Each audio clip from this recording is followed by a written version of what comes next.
Welcome to this lecture on evaluating educational materials. The learning objective for this lecture is for you to demonstrate the ability to find, read, understand, and objectively as well as critically evaluate educational materials concerning specific conflicts and their causes. One of your duties as an NCRP practitioner will be to train others how to negotiate, mediate, and build peace. At the master's level, you should be a trainer of trainers. This role will require you to research, evaluate, and select educational materials to provide training in NCRP. To outline this lecture, I will discuss learning outcomes, attributes of learners, learning objectives, methodologies of creating a lesson plan, evaluating learning, and I will provide links to some training resources. Educational materials for conflict resolution come from a variety of academic disciplines and organizations. Many of the tables I will discuss in the next few slides come from Bill Waters' Delphi study in 1999. At that time, Bill surveyed professors from over 20 graduate conflict resolution programs. Dr. Denise Williams represented our program in the study. This chart identifies the overall focus of the dispute resolution academic field as interdisciplinary, an interrelationship between practice and theory, a problem-solving focused area of study, and it has a purpose of generating knowledge and frameworks for resolving conflicts. Interestingly, the respondents believed that dispute resolution is more a science than an art. Waters' Delphi study identified the most important skills for master's students of conflict resolution. The most important skills being mediation, conflict assessment, communication, ethics, and negotiation. This chart summarizes the different conflict resolution skills, and it ranks them on a scale of 1 to 7. In addition to core skills, the Delphi study identified essential areas of knowledge. One of the skill sets that I believe is missing in the study was evaluating NCRP educational materials. Also, the whole component of training negotiators, conflict managers, and peace-building practitioners is also missing. The essential areas of knowledge will vary according to the organization you are training for. For example, mediators in a community dispute resolution center may not study dispute system design or need to understand the underlying social, psychological, or sociological theories. Lesson objectives often begin with SWBAT, or students will be able to. It's an objective statement. It's followed by an action verb for the learning objective, such as mediate, negotiate, facilitate, reform, transform, or a whole bunch of other terms. You could actually Google action verbs for learning objectives and you will find hundreds of results. Next, you will have the process, product, or outcome of the learning objective. An example of this will be students will be able to summarize the interest of both parties in a mediation simulation, or students will be able to create a scale to measure negotiation self-efficacy. Selecting educational materials also requires you to consider the attributes of the learner, such as age, educational level, gender, disabilities, social economic status, cultural differences, or other demographic variables. You should also consider whether you are teaching adults or children.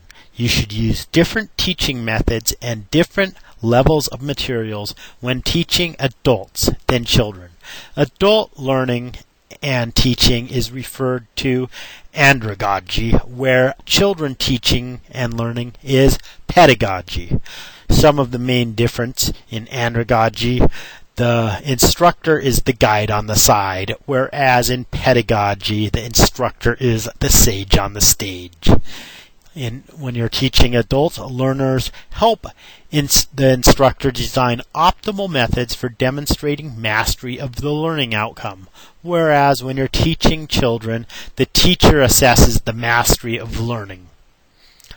Also, with adults, learners compare their own work with the standards.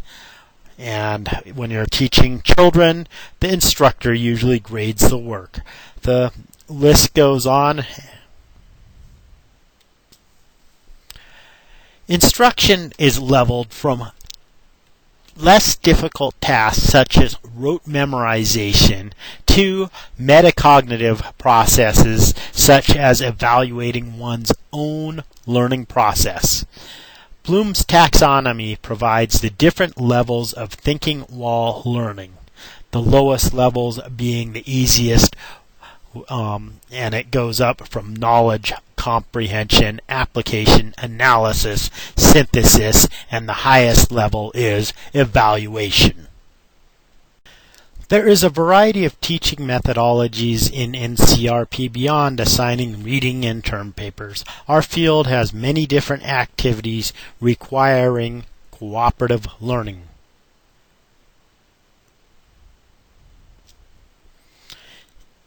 The field of education has many different lesson plan formats. Kestner and Ray in the Conflict Resolution Training Program provides the 4 Ds of lessons, which include describe, demonstrate, develop, and discuss. On the right side of this slide, I provided the parts of an academic lesson plan. We also have a variety of educational materials to choose from, which includes books, journal articles, handbooks, training guides, nonprofit mediation service manuals, role plays and simulations, videos, multimedia, and websites. Here I created a brief checklist to evaluate educational materials for NCRP.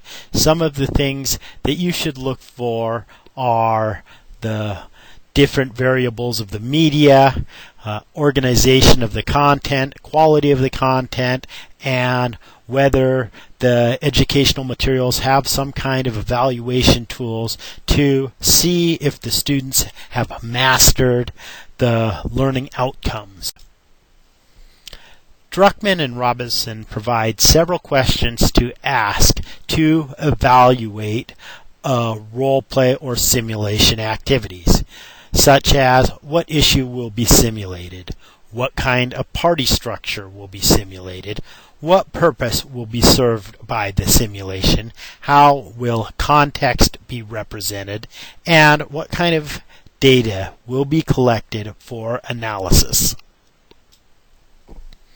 I have found several different catalogs of published conflict resolution educational materials.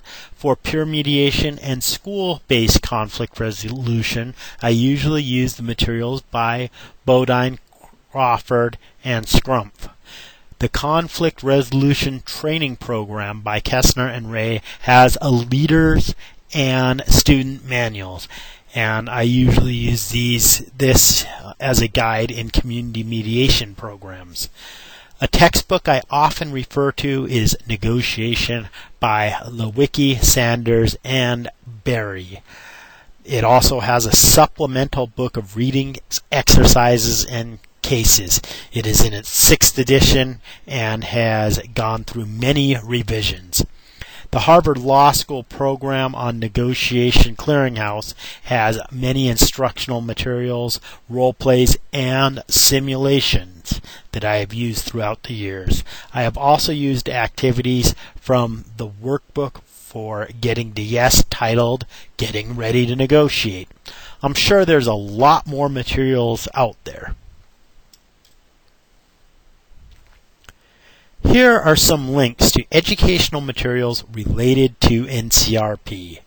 For this week's participation, I will create a class wiki for evaluating educational materials in NCRP. You should add one criteria for evaluating educational materials and write a brief 1-paragraph summary of either one of the links above or link you find containing conflict resolution educational materials.